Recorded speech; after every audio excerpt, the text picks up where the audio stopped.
The beeping was the first thing I heard. Steady, rhythmic, mechanical. Then came the pain. A deep throbbing ache that seemed to radiate from everywhere and nowhere at once.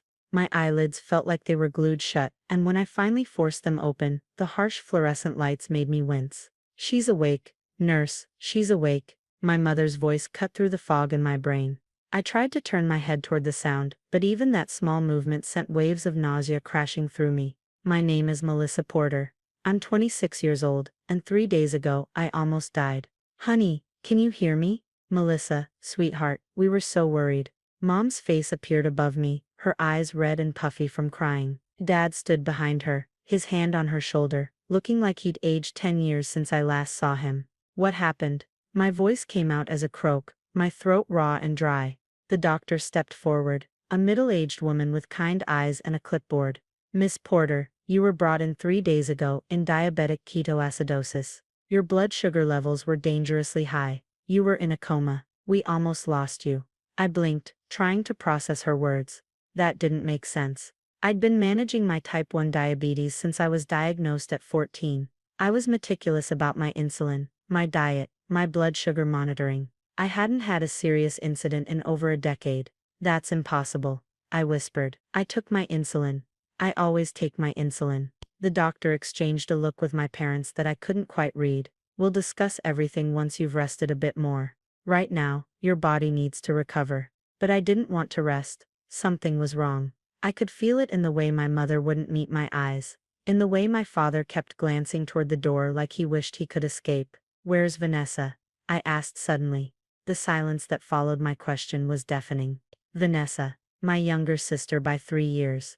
The golden child, the one who could do no wrong in our parents' eyes. The one who had been staying with me for the past 2 months while she figured out her life after her third failed engagement. She's at home," Mom said carefully. "She feels terrible about what happened." "What do you mean, what happened? What does Vanessa have to do with this?" Another long pause. Dad finally spoke, his voice tired and strained. "There was an incident with your medication." The pieces started clicking together in my mind, but they formed a picture I didn't want to see. "What kind of incident?" Mom reached for my hand, her grip too tight, too desperate. "Sweetheart, it was just a prank. A stupid, thoughtless prank. Vanessa didn't mean for this to happen. She switched your insulin with water as a joke. She didn't realize, she what?" I tried to sit up, but the room spun violently and I fell back against the pillows. My heart monitor started beeping frantically as my pulse skyrocketed. "She thought it would be funny," Dad said weakly. "She was going to switch it back before you actually needed it, but she forgot, and then she forgot." I could barely get the words out. "She forgot that I need insulin to live." The doctor stepped in, her hand raised calmly. "Miss Porter, you need to stay calm. Your body has been through severe trauma. Getting upset right now could what? Kill me, because my sister already tried to do that." "It wasn't like that." Mom's voice cracked. "Vanessa loves you. She made a mistake. A horrible, terrible mistake, but it wasn't intentional. She's been crying for 3 days straight. She can barely function. You have to forgive her, Melissa. She's your sister." I stared at my mother, seeing her clearly for the first time in years. This was always how it was. Vanessa could burn down a building, and somehow it would be my job to forgive her, to understand her, to make her feel better about what she'd done. When Vanessa crashed my car at 19, I was told to forgive her because she was young. When Vanessa stole money from my savings account at 21, I was told to forgive her because she was struggling. When Vanessa slept with my college boyfriend, I was told to forgive her because clearly the relationship wasn't meant to be anyway. And now she had literally almost killed me, and the first words out of my mother's mouth were about forgiveness. "I want to see my medical records," I said quietly. The doctor hesitated. "Of course that's your right, but now, please." She nodded and left the room. My parents exchanged worried glances. "Honey, what good will that do?" Dad asked. "What's done is done. The important thing now is that you recover and we move forward as a family." I didn't respond. I just lay there, staring at the ceiling, counting the tiles while my mind raced. Something wasn't adding up. I was meticulous about my insulin. I always checked the vial before injecting. I would have noticed if it was just water. The consistency, the color, the way it flowed through the syringe. After 12 years, I knew my medication intimately. Unless this wasn't the first time. The doctor returned with a tablet. pulling up my records. I have to warn you, some of this might be difficult to process. Just show me. She handed me the tablet, and I scrolled through the results. Blood work, toxicology screens, a detailed timeline of my decline, and then I saw it. In addition to the diabetic ketoacidosis, the test showed elevated levels of a compound that had no business being in my system. The doctor had highlighted it with a note. Anomaly Mellish recommend further investigation. What is this? I pointed to the screen. The doctor's expression grew serious. That's what I wanted to discuss with you privately. We found trace amounts of diphenhydramine in your blood. That's the active ingredient in common antihistamines like Benadryl. The levels suggest repeated exposure over an extended period. I don't take Benadryl, I said slowly. I'm allergic to it. It's in my medical records. It interacts badly with one of my other medications. I know, the doctor said, her voice soft but grave. That's why I flagged it. Miss Porter, the combination of tampered insulin and regular doses of a medication you're allergic to. This wasn't a single prank. Someone has been systematically compromising your health for what appears to be at least 6 to 8 weeks. The timeline hit me like a punch to the gut. 6 to 8 weeks. Vanessa moved in with me exactly 2 months ago. I looked at my parents, who had gone very, very pale. Get out, I said. Melissa, please. Mom started. I said get out. Both of you, now. The doctor nodded to the nurse, who gently but firmly escorted my protesting parents from the room. When the door closed behind them, the silence felt like a physical weight. The doctor sat down beside my bed. I have to ask you some difficult questions, Miss Porter, and I need you to answer honestly. Is there anyone in your life who might want to harm you? Anyone who would benefit from you being incapacitated? I thought about Vanessa, about the inheritance from our grandmother that was split between us, about the life insurance policy my parents had taken out on me years ago, back when I was first diagnosed, about my apartment in the city that Vanessa had commented on multiple times, saying how unfair it was that I had everything, while she had nothing. I thought about all the times over the past 2 months that I'd felt tired, foggy, not quite myself. All the times I'd blamed it on stress, or work, or just the general exhaustion of having my high-maintenance sister as a house guest. I thought about the cups of tea Vanessa made me every night. The ones she insisted on preparing herself because she wanted to be helpful. Yes, I finally said, my voice hollow. I think there is. The doctor nodded, unsurprised. I've already contacted the police. They'll want to speak with you when you're feeling stronger. She paused. And Miss Porter, I'm so sorry. No one should have to go through something like this, especially not from family. Family. The word tasted bitter in my mouth. I had almost died, and the people who were supposed to love me most in this world were more concerned with protecting my would-be killer than with my survival. But Vanessa had made a critical mistake. She'd underestimated me. She thought I would die quietly, or that if I survived, I'd be too weak, too conditioned to forgive, to fight back. She was wrong. I reached for my phone on the bedside table, ignoring the way my hands trembled. I had calls to make, a lawyer to hire, and a sister to destroy. The first call I made was to my best friend Diana. She answered on the second ring, her voice thick with worry. Melissa, oh my God, are you okay? I've been calling for 3 days. Your mom said you were in the hospital, but wouldn't tell me anything else. I need you to do something for me,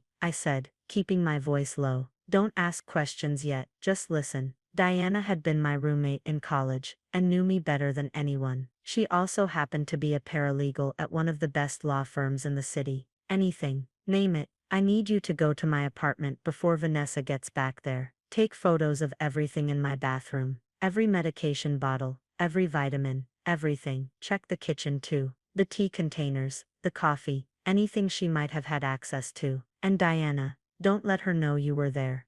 There was a pause. Melissa, what's going on? You're scaring me. Vanessa has been poisoning me. For months, the doctors found proof in my blood work. The silence on the other end stretched so long, I thought the call had dropped. I'm leaving right now, Diana finally said, her voice cold and hard. I'll document everything. And Melissa, I'm calling my boss. You're going to need a lawyer. After she hung up, I lay back against the pillows, exhausted but wired. My mind kept racing through the past 2 months, re-examining every interaction with Vanessa through this new horrifying lens. The way she'd insisted on doing all the grocery shopping. The herbal teas she'd bought specifically for me. The way she'd hover when I took my insulin. watching with those innocent doe eyes. Had she been taking notes, learning my routine, figuring out exactly how to hurt me without getting caught? A knock at my door interrupted my thoughts. I expected the doctor, or maybe a nurse, but instead, my father slipped inside.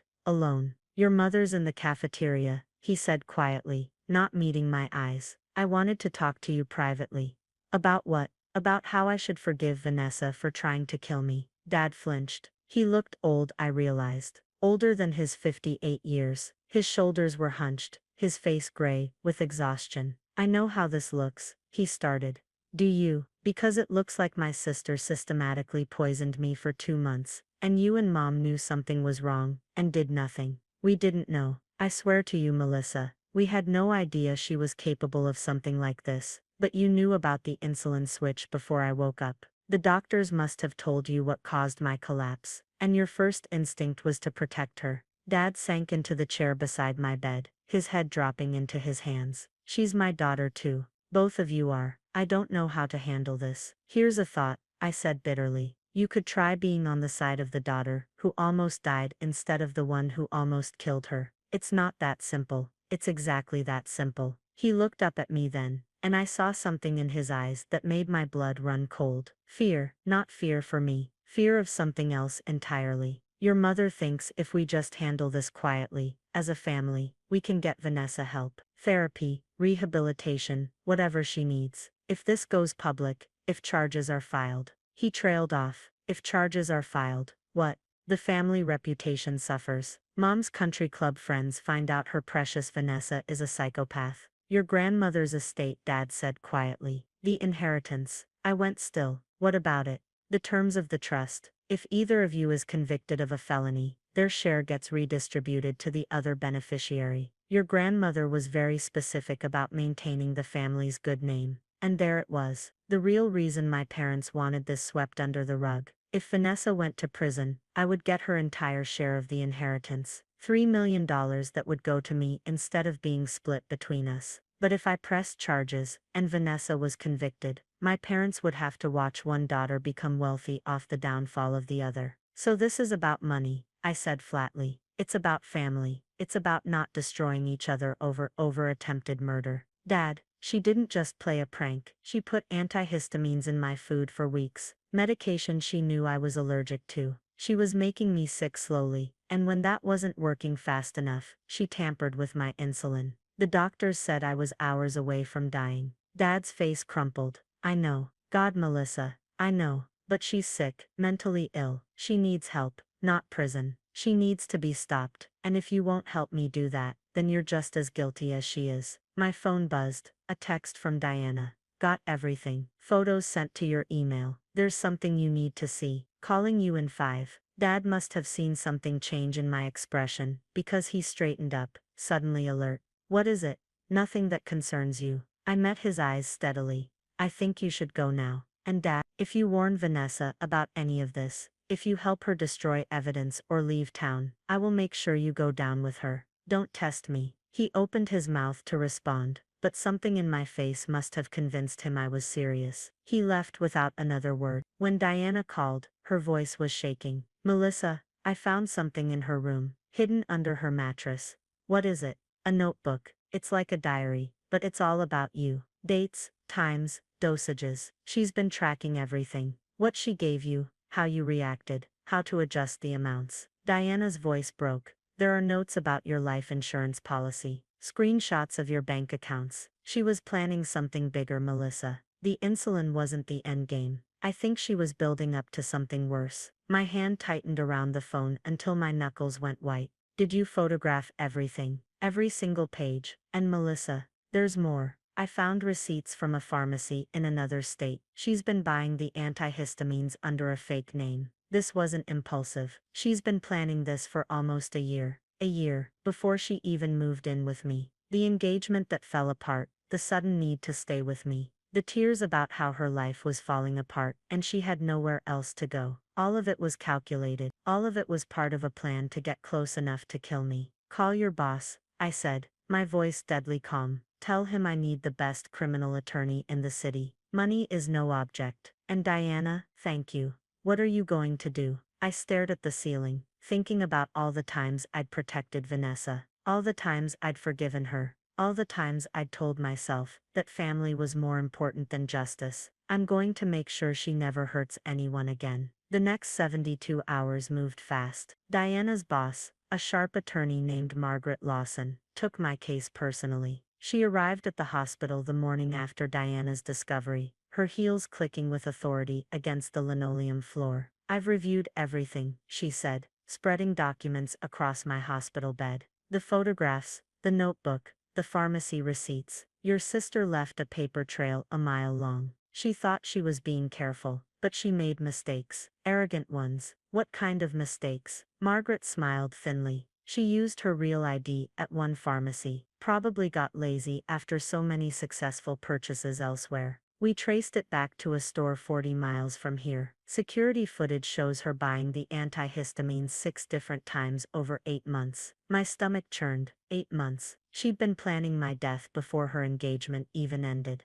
Maybe the engagement ending was part of the plan too. A convenient excuse to move closer to her target. Me. The police want to interview you this afternoon. Margaret continued. I'll be present for everything. Based on what we have, they're prepared to arrest Vanessa today. Attempted murder, assault with a deadly weapon, poisoning. The charges will stick. I nodded, feeling strangely numb. What about my parents? Margaret's expression hardened. That depends on what they knew, and when they knew it. If there's evidence they helped cover this up after the fact, they could face obstruction charges. Your father's conversation with you about keeping things quiet was recorded on the hospital security system. Audio isn't great, but it's something. I hadn't known about the recording, but I wasn't surprised. Hospitals monitored everything these days. I don't want to destroy my parents, I said quietly. But I won't protect them if they choose Vanessa over justice. Understood. Let's focus on your sister first.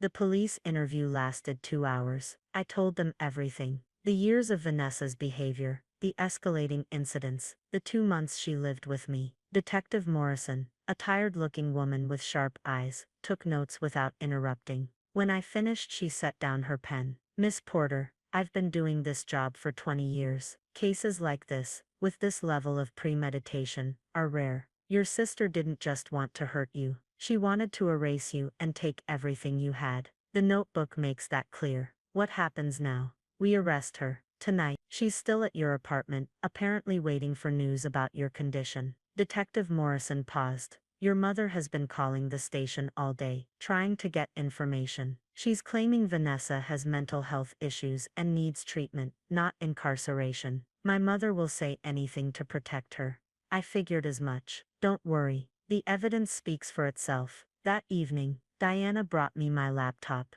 I watched the local news from my hospital bed, waiting. At 8:47 p.m., the breaking news banner flashed across the screen. Woman arrested in attempted murder of sister. Police say poisoning scheme lasted months. The footage showed Vanessa being led from my apartment building in handcuffs. She was crying, mascara running down her face, looking every bit the victim she always pretended to be. My parents stood nearby, my mother sobbing into my father's chest. They'd chosen their side, just like I knew they would. My phone rang. Unknown number. Against my better judgment, I answered. How could you do this to me? Vanessa's voice was hysterical, ragged. I'm your sister. Family is supposed to forgive each other. You tried to kill me, Vanessa. I didn't mean for it to go that far. You just wanted what? My money, my apartment, my life. Silence. The notebook told me everything. I continued coldly. You planned this for a year. You researched my medications. You calculated dosages. You even looked up my life insurance payout.